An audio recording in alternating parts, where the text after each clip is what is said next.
அந்த பதவி ஏற்பு விழால எல்லாரும் பரபரப்பா இருந்தோம். ஒவ்வொருத்தர் பேரை சொல்லி அழைக்கும் போது வரும்போது செங்கோட்டையன் அண்ணன் பேரை சொல்றாங்க. அண்ணன் எழுந்து வராருங்க. இவர் முதலமைச்சர், தலைவர் முதலமைச்சர், பதவி பிரமாணம் முடிச்சு முதல்வர் ஆயிட்டாரு. செங்கோட்டையன் அண்ணன் எழுந்து வராருட்டோன ஒரு மூத்த அரசியல் தலைவருக்காக ஒரு முதலமைச்சர் எழுந்து அட்டென்ஷன்ல முழுமையாக நின்ன வரலாறு தமிழ்நாட்டில் இதான் முதல் முறை. ஆதவ் சார் பேர் வருது. அவர் முகத்தில் அவ்வளவு சந்தோஷம். நேரலையில எல்லாம் பார்த்திருப்பீங்க. ஆதவ் அவர்கள் பதவி பிரமாணம் செய்கிற போது அவர் வீட்டில இருந்து வந்திருந்தாங்க. அவர் குழந்தை பார்த்து சந்தோஷப்பட்டா பரவாயில்ல, குழந்தையுள்ளத்தோடு இருக்கிற தாயுள்ளம் கொண்ட தலைவர் தமிழ்நாடு முதல்வர் முகத்தில் அத்தனை சந்தோஷம் என்று சொன்னார். அதுதான் நம்முடைய முதல்வர். பாச குடும்பம் இது. பொதுச் செயலாளர் அந்த இடத்துல பேரை சொல்லும் போதும் சட்டமன்றத்தை கையெழுத்து போடும்போது கூட தலைவர் அப்படி பாப்பாரு, முதல்வர் ஒரு அடி பாப்பாரு. முதல்வர் நீ நடத்துனா அப்படிம்பாரு. தலைவரின் கண்ணசைவு வந்த பிறகுதான் போற்றுதலுக்குரிய பொதுச் செயலாளர் மாண்புமிகு அமைச்சர் அண்ணன் என் ஆனந்த் அவர்கள் அந்த பேனாவை நகர்த்துவார். அவருக்கு தெரியாம நாங்க யாரும் எதுவுமே பண்ண முடியாது. இங்க யாருமே நல்லது மட்டும் தான் பண்ணுவோம், நல்லதுதான் பண்ணுவோம். இது எங்களுடைய முதல்வருடைய கட்டளை. அது மட்டும் தான் இங்க நடக்கும். யாரும் எந்த கெடுதலும் பண்ண முடியாது. இந்த ஏழையுடைய பேரை சொல்றாங்க. அப்படி கொஞ்சம் கூச்சத்தோடு எழுந்து நிக்கிறேன். எனக்கு 4 தம்பிங்க கை தட்டுறாங்க. நேர நெருக்கடி காரணமா என்னுடைய குடும்பத்தை அழைச்சிட்டு வர முடியல. அந்த நேரத்தில் மீதி பேர்லாம் பதவி இருக்கும்போது அவங்க குடும்பத்தை காத்துனாங்க. நான் பதவி இருக்கும்போது அந்த கேமரா நாங்க பார்த்துட்டு இருக்கேன். எங்களுக்கு ஒரு மானிட்டர் டிவி இருக்கும். நான் பதவி ஏற்றுக்கிட்டே அதை வாசிக்கிட்டே இருக்கும் பொழுது என் குடும்பத்தை காட்ட அங்க குடும்பம் இல்லை.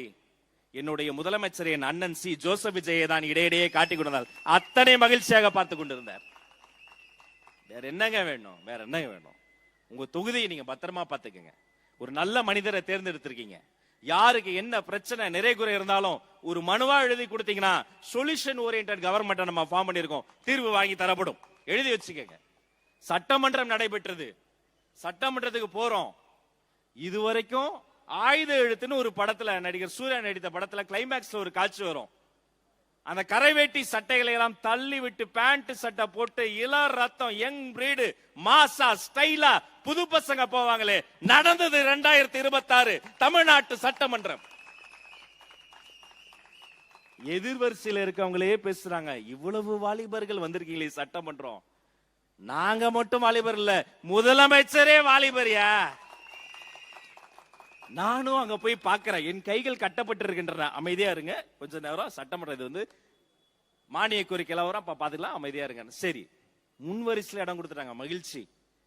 ஆப்போசிட்ல இருந்து மதிப்பிற்குரிய மாண்புமிகு சட்டமன்ற உறுப்பினர் மன்னார்குடி எம்எல்ஏ அண்ணன் எழுந்து பேசுறாரு. நானும் அப்படியே அதிர்ச்சியில பாத்துக்கிட்டே இருக்கேன். நம்ம தலைவர் அவர் புகழ்றாரு, பாராட்டுறாரு, அவருடைய மெச்சூரிட்டியை பாராட்டுறாரு. முதல் நாள் வரைக்கும் மாற்று கருத்து இருந்தாலும் கூட அந்த அரசியல் சூழலை எல்லாம் தாண்டி அந்த நாள் தலைவரினுடைய அருமை அறிந்து பாராட்டுறாரு. எனக்கு ஒரு வரி தான் ஞாபகம் வந்தது. பழைய எதிரிகள் என் ரசிகர் படையிலே தீ, இது தளபதி. என்னன்னா நான் என் தலைவரை பாராட்டுறதை விட அவங்க அதிகமா பாராட்டுறாங்க. மகிழ்ச்சி. அந்த சட்டமன்றத்தில் அத்தனை பேருக்கு நடுவுல எங்க தலைவர் அப்படி அந்த கோட் சூட்டை போட்டு உட்கார்ந்து இருக்கும் போது அதை பார்க்கின்ற பொழுது நெஞ்சம் நிறைந்திருந்தது. அத்தனை பெண்கள், அத்தனை தம்பிகள், அத்தனை இஸ்லாமியர்கள். இதுதாங்க தமிழக வெற்றி கழகம்.